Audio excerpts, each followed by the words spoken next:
Some nights feel different. The air turns heavy, the fog creeps low, and the world falls silent, as if it's waiting for something. In October, the line between the living and the dead becomes thin, and those who wander too far might cross it without knowing. 3 stories, 3 encounters, a pumpkin farm lost in the mist, a man who followed from the shadows, and a knock in the night that should never have been answered. This is Hidden Fears. I grew up in a small, quiet town surrounded by farmland and fog. There wasn't much to do, just long drives down empty roads and old houses that looked half abandoned. One gray October afternoon, my girlfriend Lydia and I decided to take a random drive. We followed a narrow dirt road until we saw a crooked wooden sign that read, "Pumpkin picking, this way." It pointed toward a small farmhouse sitting alone in the mist. Behind it stretched a wide pumpkin patch, glowing faintly orange beneath the fog. On the porch sat an elderly couple smiling kindly at us.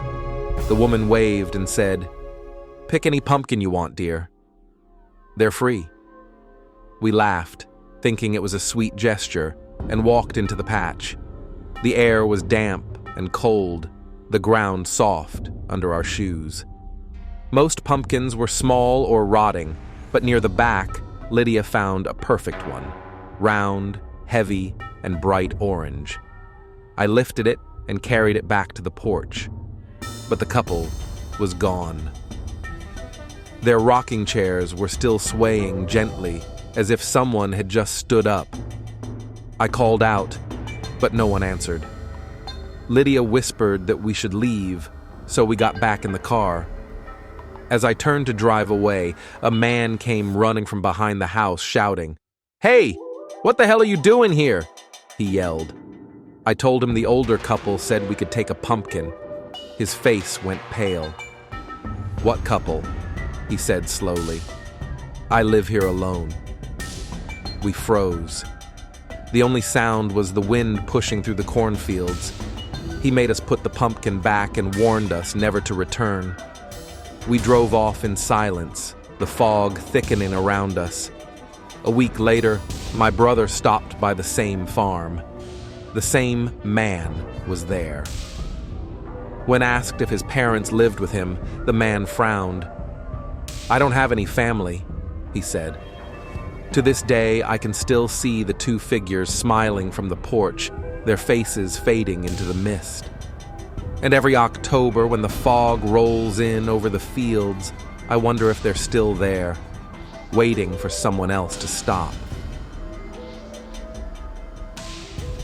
It was the weekend before Halloween when my best friend Ethan invited me to a party at his house. His parents were away, and his older sister Sabrina was supposed to be in charge, but that never stopped us before. The night was cold, the streets glowing orange from scattered jack-o'-lanterns. When I arrived, the place was already packed, music, laughter, and chaos filling every corner. After an hour, I was ready to head home, but Ethan begged me to stay a bit longer. Before leaving, one of the girls asked if I could grab drinks from the basement. I agreed.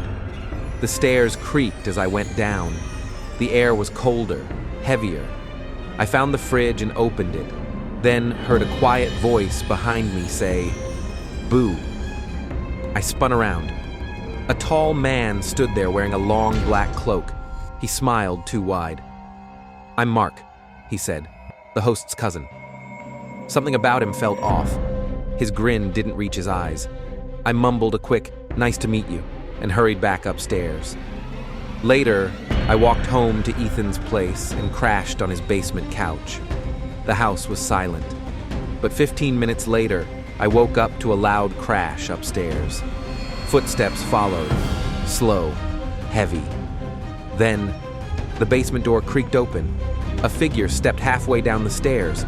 The dim light from above revealed his face. Mark. He stood there, breathing slowly, watching the room. Then he turned and left, closing the door behind him. I grabbed my phone and whispered to 911. 10 minutes later, red and blue lights flickered through the basement window. The police found him, hiding under Sabrina's bed. No one knew who he was. He wasn't anyone's cousin. He wasn't even invited. Security cameras later showed him following me home after the party, walking just far enough behind to stay hidden. He must have lost me when I went inside and decided to stay.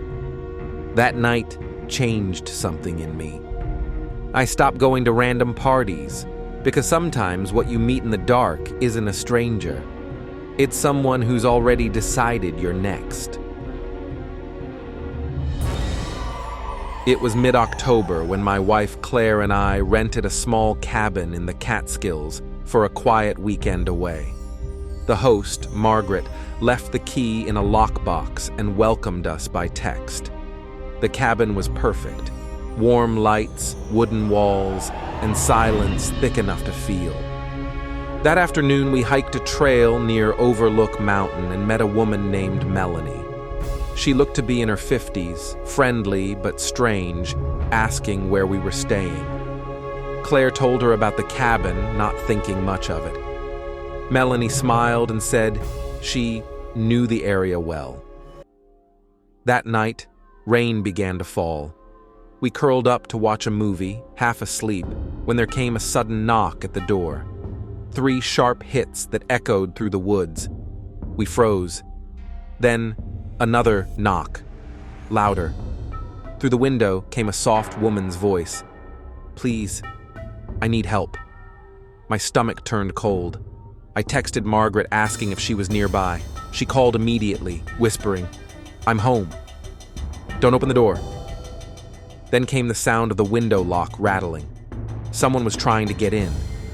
I peeked through the blinds just enough to see, not one, but 2 people standing in the dark. A woman and a man, still, watching. We called 911. It took almost 20 minutes for the police to arrive. When the lights appeared through the trees, the figures vanished into the woods. The officers found footprints circling the cabin, and one of them matched a woman's hiking boots. I'll never forget her face. Melanie, the woman from the trail. She wasn't hiking alone that day. She was hunting. Which story kept you up the most? The pumpkin farm, the man in the basement, or the knock at the cabin? Let me know in the comments below. If you love true horror like this, hit subscribe, turn on the bell, and join the Hidden Fears community. Because here, the fear isn't fiction, it's real.